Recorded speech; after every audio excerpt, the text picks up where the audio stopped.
Walang takas ang isang Nigerian national na tumangay umano sa pera ng babaeng nakilala niya sa social media. Ang kanyang modus, alamin po sa pagtutok ni John Consulta.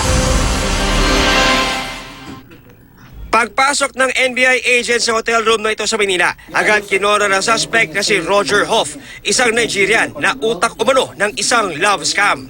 Nakatakdasa ng kunin ng suspect ang hinihingi niyang $8,500 mula sa kanyang bibiktimang Pilipina. Ang modus daw ng suspect, ligawan ang biktimang nakilala sa Facebook. Nagpakilala raw itong negosyante ng buy and sell ng properties sa Pilipinas, Singapore at Malaysia. Naniwala raw ang biktima, lalo na nang pakitaan siya ng suspect ng maletang punong-puno ng pera. Nashock ako na pinakitaan ako ng isang maletang pera na sobrang laking maleta na punong-puno ng dollar na para magtiwala ako sa kanya na businessman siya. At para raw sa kanilang seguridad, ipinatago ng suspect ang pera sa ibang tao. Pero para raw makuha ito muli, kailangan muna niya magbigay ng pera na siyang hiningi niya sa biktima. Doon na raw nagduda ang biktima. Ang intended target nila is a middle age, the same time, yung mga retired, and financially capable.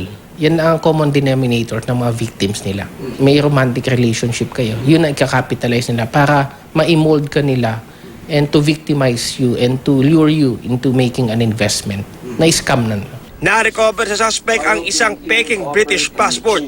I thought it is fake. Fake. Yes. Why and why you are using it? I just want to just face it for me, just in You know case. that there's a criminal violation in Philippines, making use of passport, fake passport. Yes, I know that. Marin namang tinanggi ng suspect ang bintang. What about the money that you showed to her inside that bag? Inside the suitcase? Is that true? No, I never show her money in suitcase. You don't have that? No.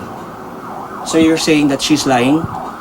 Absolutely, she lied on me. Sasampahan ng reklamong estafa in relation to the Cybercrime Prevention Act at falsification of public documents. When it is too good to be true, it is not true.